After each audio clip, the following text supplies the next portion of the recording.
नमस्कार, मैं एडु भारती से राजेश। इस वीडियो में हम जानेंगे संसद के बारे में, यानी संसद क्या है, इसका गठन कैसे होता है तथा इन्हें कौन कौन से कार्य सौंपे गए हैं। तो आइए हम जानते हैं संसद को। सबसे पहला सवाल, संसद है क्या?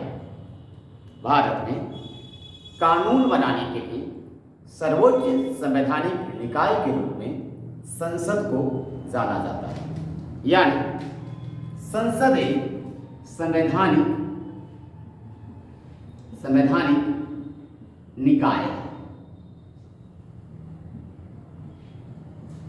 संवैधानिक निकाय का अर्थ ऐसी संस्था से है जिसके गठन की प्रक्रिया का वर्णन संविधान के अंदर किया गया हो, तो उसे संवैधानिक निकाय कहते हैं।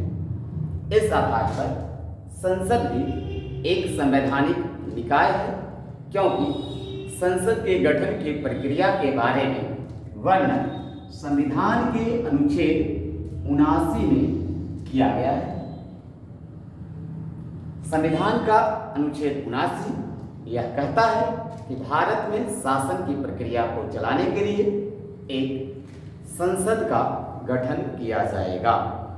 यह संसद भारत में 3 अंगों से मिलकर बना है: राष्ट्रपति, राज्यसभा तथा लोकसभा। यानी संसद के 3 अंग हैं। पहला राष्ट्रपति, दूसरा राज्यसभा और तीसरा लोकसभा। जहां संविधान के अनुच्छेद 79 में संसद के गठन की प्रक्रिया का वर्णन है, तो वहीं अनुच्छेद 80 में राज्यसभा के गठन से संबंधित है तथा लोकसभा में का गठन के बारे में अनुच्छेद 81 में वर्णन किया गया है। अब हम संसद के इन तीनों अंगों के बारे में एक एक करके चर्चा करेंगे। सबसे पहले हम बात करते हैं राष्ट्रपति। भारत में राष्ट्रपति पद के लिए संविधान के अनुच्छेद 52 में व्यवस्था किया गया है। संविधान का अनुच्छेद 52 यह कहता है कि भारतीय संघ के लिए एक राष्ट्रपति का पद होगा, जो संपूर्ण भारत के कार्यपालिका शक्तियों का औपचारिक प्रधान होगा। औपचारिक का मतलब यह अपनी सारी शक्तियों का इस्तेमाल प्रधानमंत्री के सलाह पर करेगा।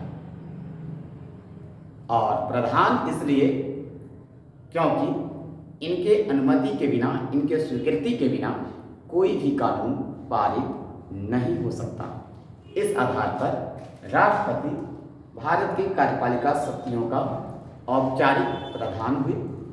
अब हम बात करते हैं राष्ट्रपति कौन बन सकता है। तो भारत में वैसे व्यक्ति जो 35 वर्ष की आयु पूर्ण कर लिए हो, भारत का नागरिक हो, साथ ही पागल दिवालिया ना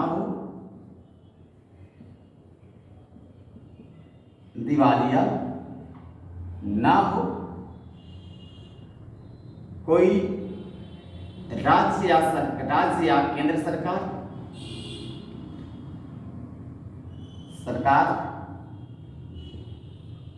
में लाभ के पद पर ना हो,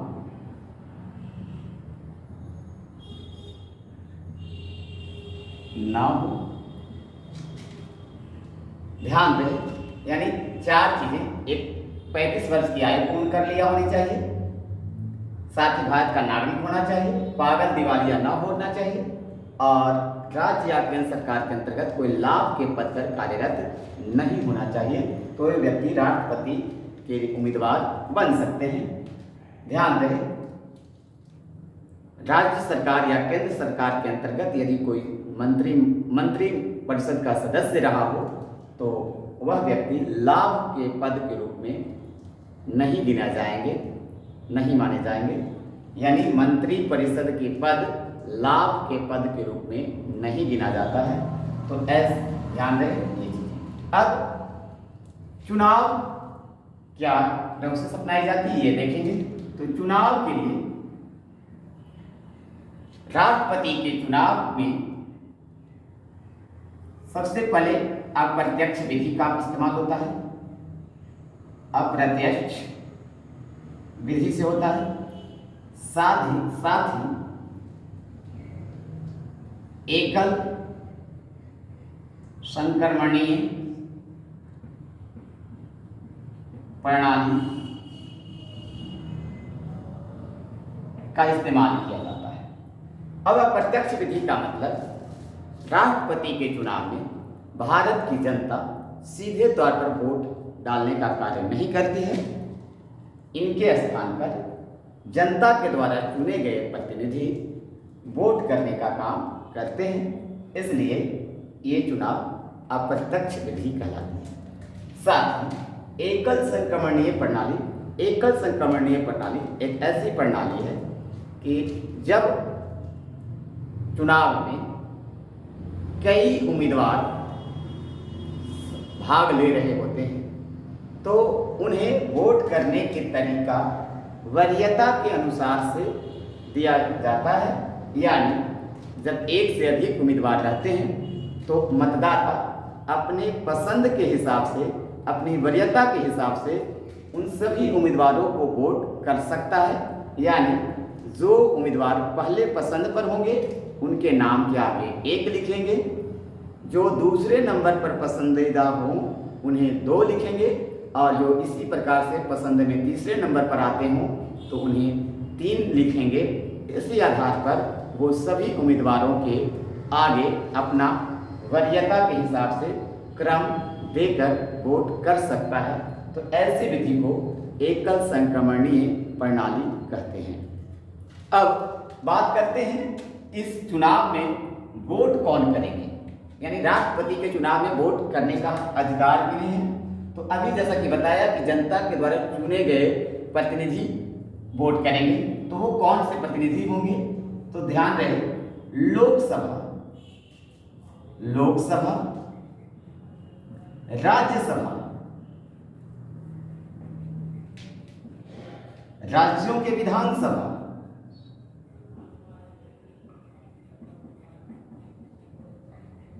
तथा केंद्र शासित प्रदेशों के भी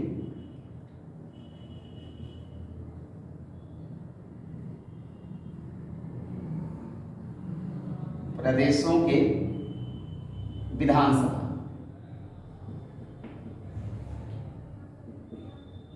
यानी लोकसभा, राज्यसभा और सभी राज्यों के विधानसभा तथा जिन केंद्र शासित प्रदेशों में विधानसभा है, ध्यान रहे सभी केंद्र शासित प्रदेशों में विधानसभा नहीं है, लेकिन जिस भी केंद्र शासित प्रदेश में विधानसभा है जैसे दिल्ली, पांडिचेरी, तो इनके निर्वाचित सदस्य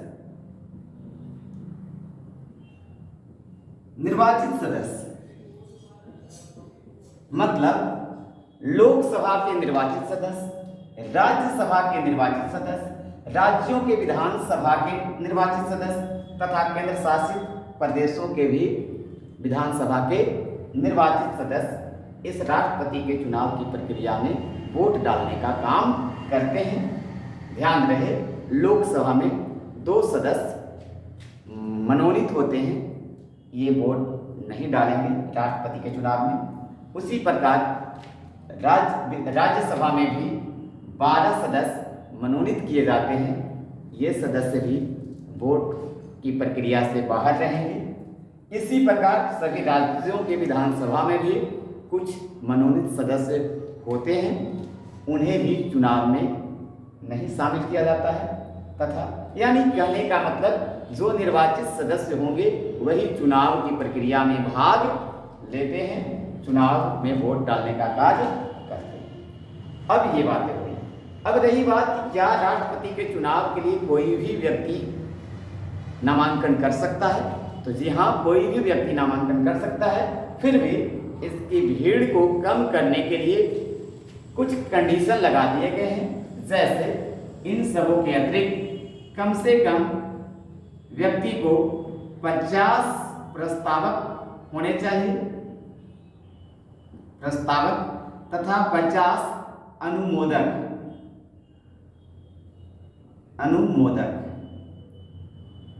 सदस्य होने चाहिए।